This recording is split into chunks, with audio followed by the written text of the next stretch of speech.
know that prepared communities mean safer schools, and that's what we're here to talk about. Columbine forever changed the way that Americans view the potential of violence in their schools. But one of the most important lessons that we learned is that people want to be a part of the solution.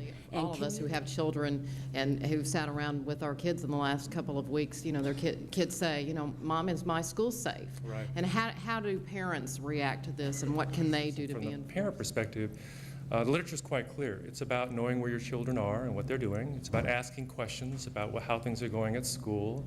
It's about connecting with your, if you're a parent like I am, with your teachers about how your child is doing on a regular basis.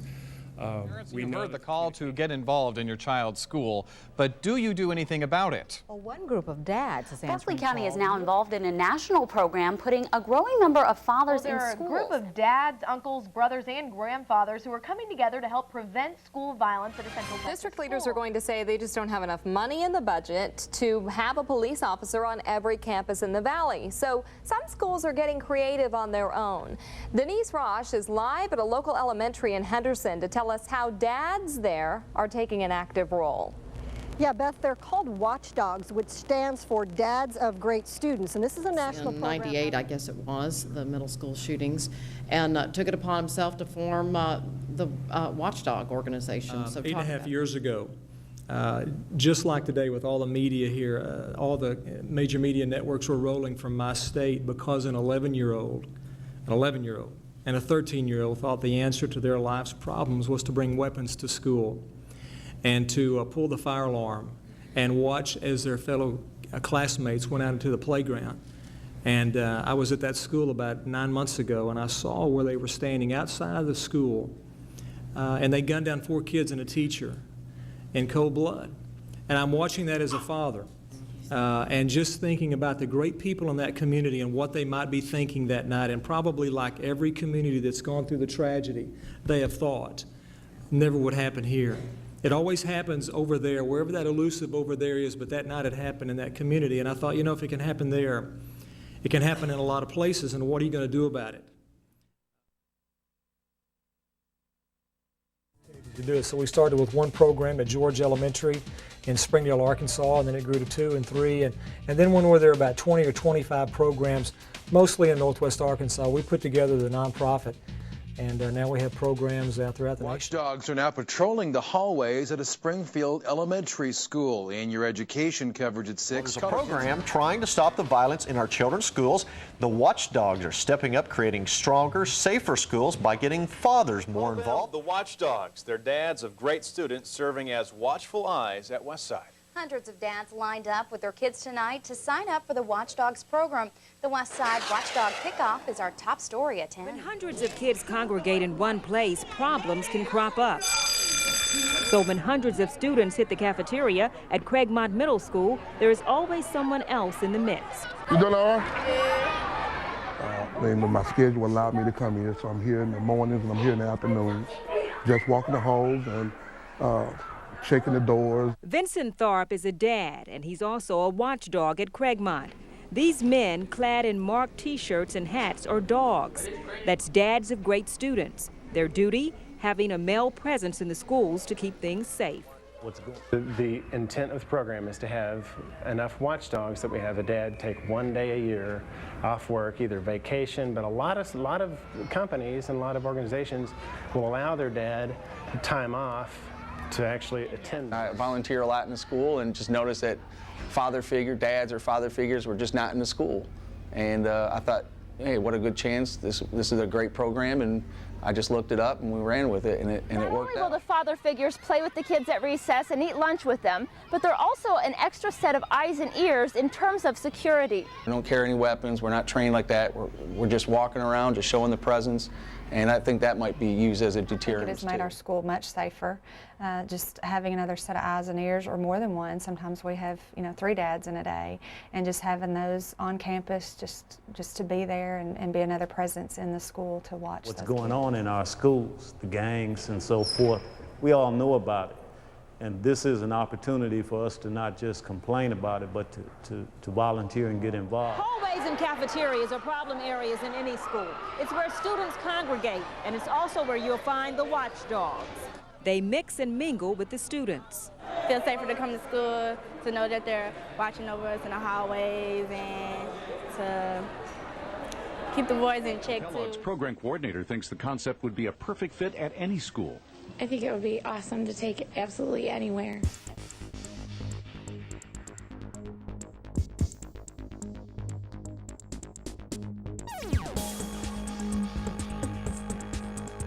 Kids love having their dads here.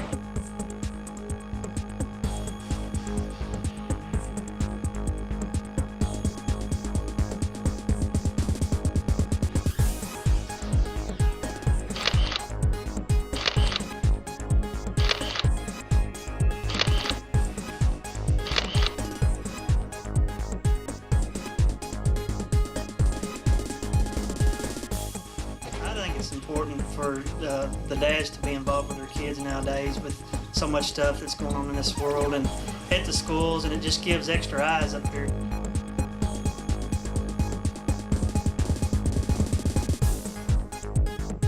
They all benefit in some little way from every dad that does walk in the door.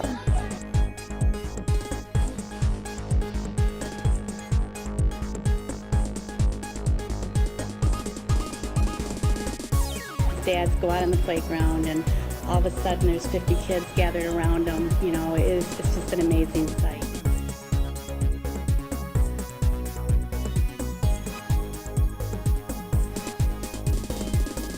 Actually, the kids are going to get to see father figures in school, which is great. They're going to see that dads also believe that school is very important and that they value education.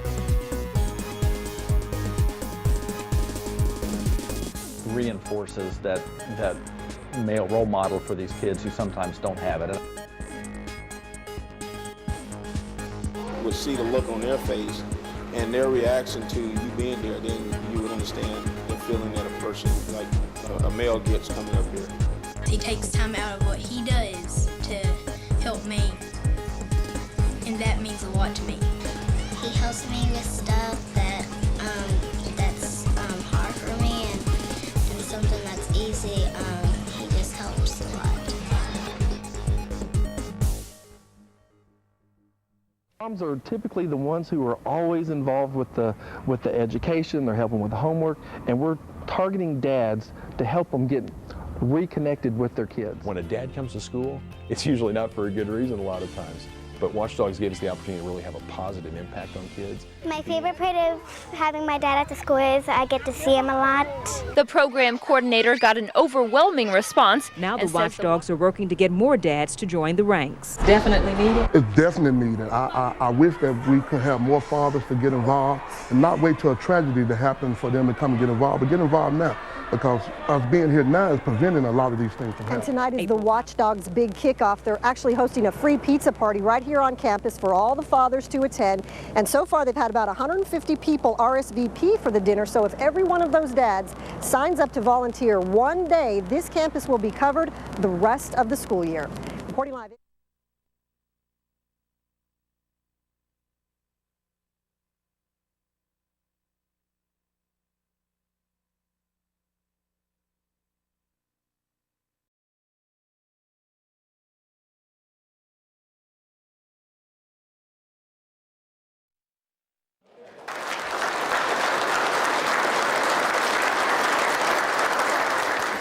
Guys, thank you for being here. So for the next 2 or 3 hours, I just want to talk with you about the WatchDOG program, if that's okay. All right?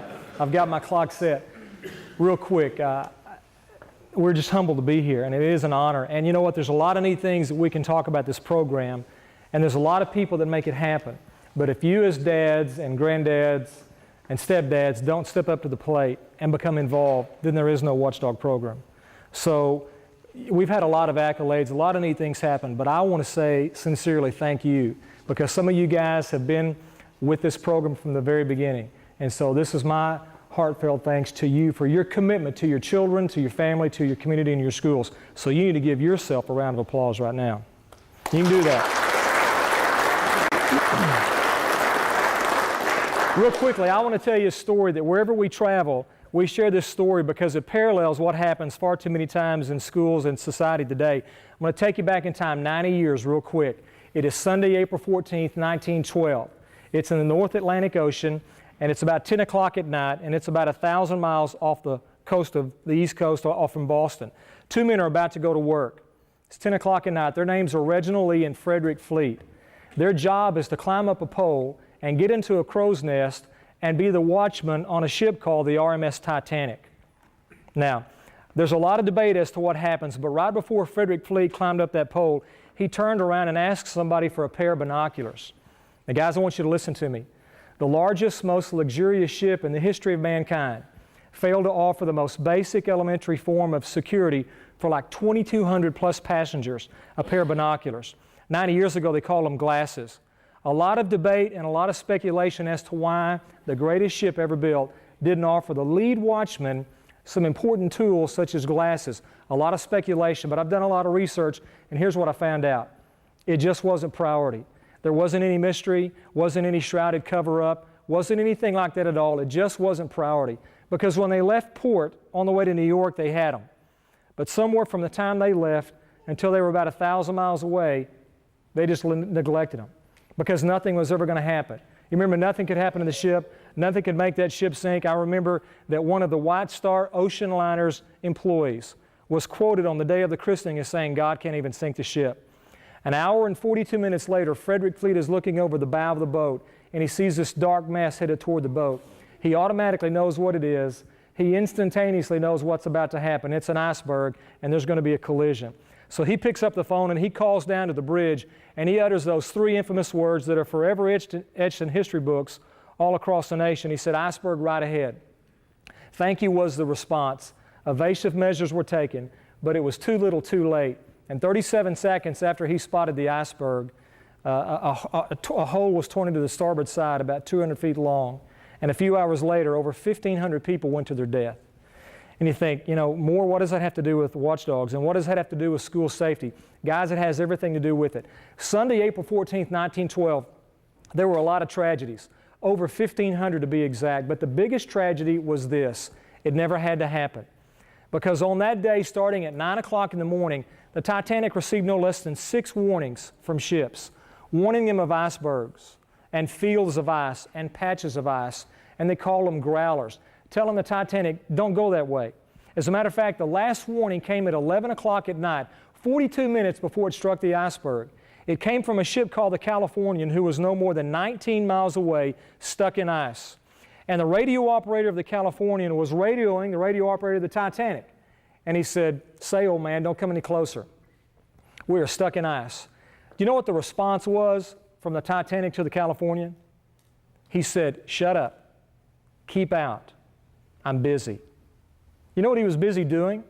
He was busy relaying messages from first-class passengers. Now, that was important, but it was not important to where he missed the main message, about a message of impending danger. Well, 4.5 years ago, like Linda was talking about, I, like probably everybody in this room in our home state, sat in front of our TV set in absolute shock and disbelief because all the major networks were running their cameras from our state because an 11-year-old and a 13-year-old thought the answer to their life's problems was to come to school, bring weapons, wait till around lunchtime, wait till all the kids were in the lunchroom, kind of like we are now, pull the fire alarm, get the student body to go out on the campus and gun down 4 kids and a teacher. And I, like you, am thinking, my goodness, why in the world is something like that happening? What is going on in the minds of kids that can cause them to act in such irrational behavior? And I began to try to think about, I wonder what the parents in this community are thinking. I wonder what's going on through the minds of dads and principals and kids. And I will assure you that probably their thoughts ran the gamut, but probably that night, every person in that community probably had this thought run through their mind. Never thought it would happen here.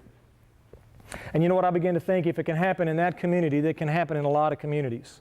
So what is we as dads, what are we going to do everything we humanly can do to keep something like that from happening in our community? And I came up with about 3 suggestions. Number 1, you form a militia, or you put metal detectors up. You just get all lathered up and you just put metal detectors at every doors. You know, there are some programs, some schools where we have a watchdog program where there are metal detectors to walk through a school. There are some schools where you've got to punch a security button and see the cameras, see who you are. Stringent, tight security measures. I long for the day where there's not a single school in the United States that has to have a metal detectors. That's not an answer. You send your kids to this school, just like I do, to be educated, not to be afraid. And I submit to you, this is the way we say it. We will never reap a harvest of successful learning in our children if we sow seeds of fear. Metal detectors are not the answer. Well, what's the second choice? Well, they're just to go to the other side of the spectrum, to do what the vast majorities of schools in America do, and that's very little to next to nothing, if not anything at all. And they take on the approach of the Titanic mentality, and they bury their heads in the sand, and they keep their fingers crossed, hoping that nothing like that ever happens to their school, and that's just as bad, if not worse than the first choice. So I began to think about, our own school, and the school that our son attended at that time, and who was there and who wasn't, and what was good and what wasn't, and what was missing. And you know what really stuck out like a sore thumb that was the one missing component from schools today? Take a guess. Look around this room. It was dads. Guys, somewhere along the line, society perpetrated this lie, and I bought it hook, line, and sinker. And the lie was this: I'll be the breadwinner, and mom will raise the children. And she'll go to school, and she'll do PTA and parent-teacher conferences, and about once a year, I'm going to give my child a token pat on the head and say, good job, well done, and that's enough, and it's not. And so for generation after generation, we as men, after buying that lie, have planted seeds of inattention and abandonment in our children, and now we are reaping a harvest of fatherless and violent schools. It's got to stop. It's got to stop yesterday. So we put together the program called Watch D.O.G.S. The acronym for D.O.G.S., D-O.G.S., as you know, stands for Dads of Great Students. And it's a program that gets dads and granddads and stepdads, father figures, positive male role models to come to school for two very important reasons. Here's why you're here. Number one, security.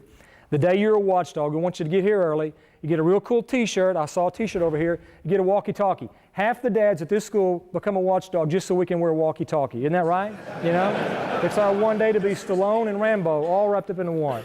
You get a watchdog, you get a t-shirt, you get a walkie-talkie, and your job is just to be an extra set of eyes and ears. So you walk around the perimeter of the school, you walk in and out of the hallway.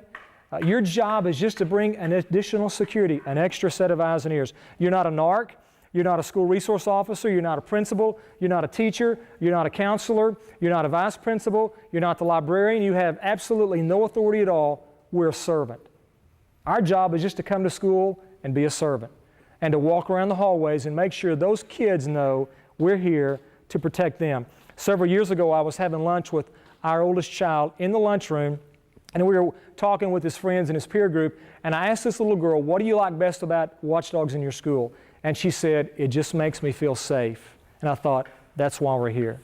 Security, number one. Number two, the second reason we're here is for support. So we call it security and support for our children. Meaning this, what do you mean support? The day you're here, here's your job. Number one, you're to eat with the kids, play with them, read to them, have them read to you, do flashcards, play with them on the playground, hang out with them in the library. Here's how we say it. You do whatever it takes to sow seeds of success into the lives of these students. It's not rocket science. You don't teach trigonometry, do you, Linda? No trigonometry. It's ABCs and 1, 2, 3. It is simple stuff. It is just being a positive male role model. Does that make sense? Security and support. All we ask dads to do are come be dads. That's it. Come be a positive male role model. Come spend time with your children. 25% of kids tonight in America are going to go to bed without any father figure in the home. And there's a lot of kids that are looking for a positive male role model to make a positive impact in their life. And so you have a wonderful chance to do that. Security and support. There are 3 winners to this program. Let me quickly tell you who the winners are. The first winner is you. Because the day you're here as a watchdog, I promise you, you're Michael Jordan on the playground, you're Superman in the hallway, you're Albert Einstein in the classroom. You are the big man on campus. Now, we have cut a deal with Linda, the principal, so if you'll become a watchdog, we're going to lower the basketball goals to 7 foot so you can slam dunk, okay? Because here's the deal. Here's the one prerequisite. If you can't slam dunk on 7 foot, don't show up. You can't be a watchdog, all right? You're the hero. I've seen it where kids line up to have the watchdog swing them. Dads love to come because it builds our self-esteem.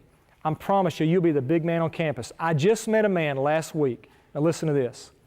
I met a man last week who told me in another state that he's recently quit his day job and gone to work on the night shift for one reason alone.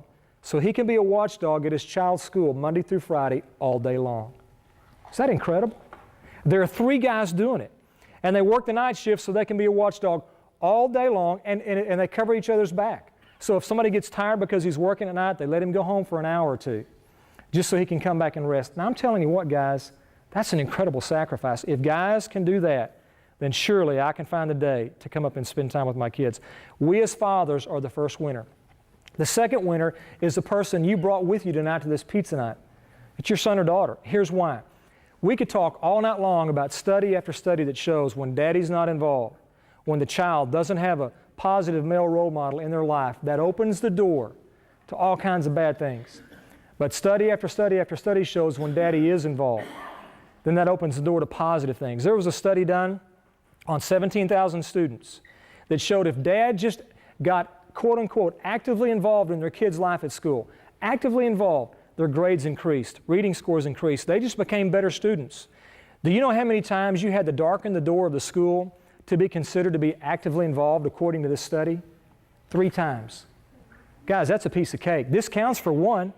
So if you can just show up 2 more times, studies show your kids has a better chance of just being a better student and a better child. Your children, I promise you, will benefit from you being here.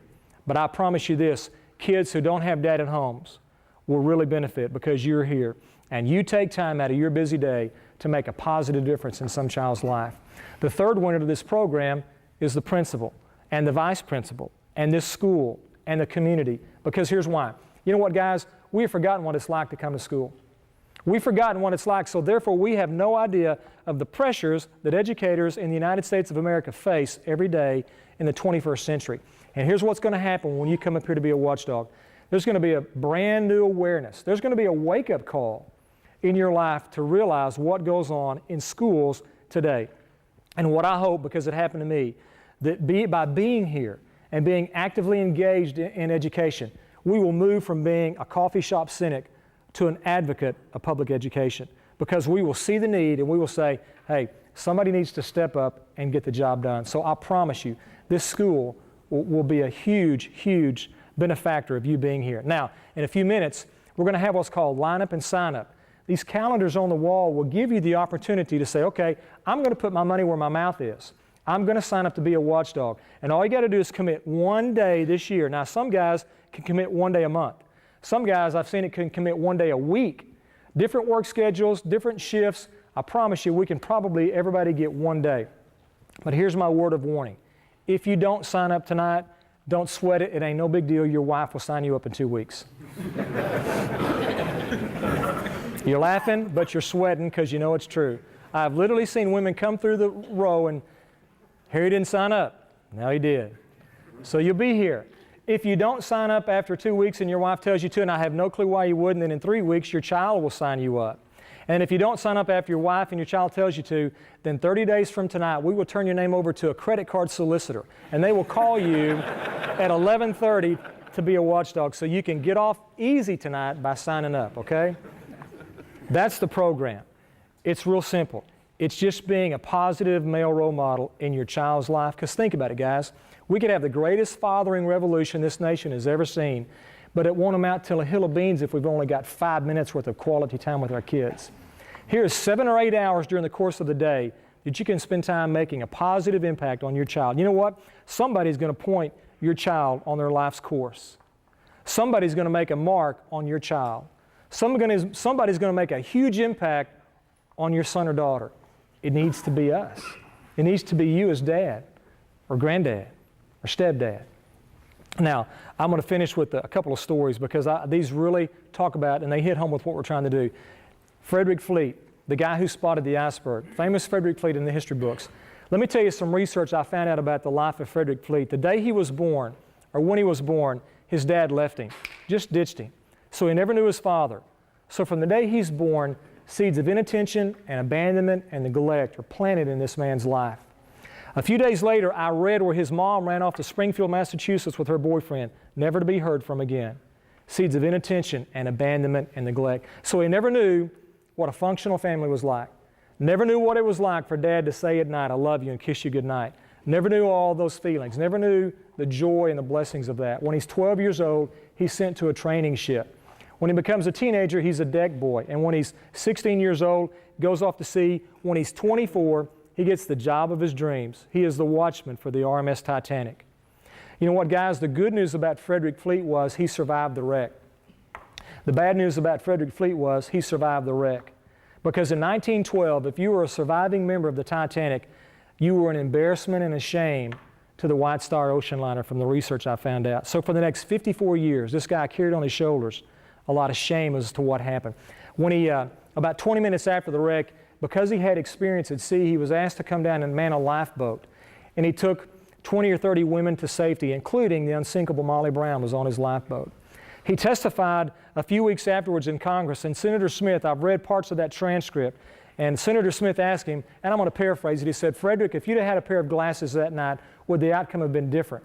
And Frederick Fleet said, "Yeah, it would have been different." He knew what could have happened, that he could have saved the ship and a lot of those people. We find this guy late in life selling newspapers on a street corner. Late in December 1968, his wife died. A few days after that, her brother, whom they lived with, Irene, evicted him. Seeds of inattention and abandonment planted in this guy's life, all his life. A few days after that, Frederick Fleet did to his life the only thing he thought worthy and left to do. He took it. He was buried in an unmarked grave. And after he died, they found his discharge book from sea, and the world wanted to know what the famous Frederick Fleet wrote about Sunday, April 14, 1912. 2 lines. You ready? Discharged at sea, destination intended New York. Discharged at sea, destination intended New York. Linda, how many kids are in this school? 720. There's 720 kids in this school. That's 720 potential destinies. Not a single one needs to be discharged early. We've got to step up and be what we were created to be. One last story. How many of you guys are like me? You like the Olympics? Raise your hand. Listen, I've seen them all since 1964. I remember, I think it was 1968. Remember when Bob Beamon shattered the world record in Mexico City in the long jump? And in 1972, the gold medal that we were robbed with from the, the Munich Games, I think it was, in the basketball, and the Miracle on Ice in '80. Here's what I think is the greatest human interest story ever in the Olympics. It's 1992, Barcelona, Spain, 10 years ago this year. A guy by the name of Derek Redmond, world-class 400-meter sprinter. He is in the semifinal heat racing for the gold. What's really interesting about Derek is, if you go back to the 1988 Olympics, 90 seconds before he's to race, he ruptures his Achilles tendon and he's out. Now, for you guys that have played ball, if you tear up your Achilles tendon, stick a fork in you, you're done. I mean, it's pretty much over, much less to try and get back to being a world-class athlete. 4 years, 5 surgeries later, Derek Redmond is not only back to being a world-class athlete, he's in the Olympics again. He's in the semifinal heat. He gets stretched out, he gets in the blocks, the gun goes off, gets off to a really good start. But about 14 seconds into the race, he tears his hamstring, and he goes down like he's been shot.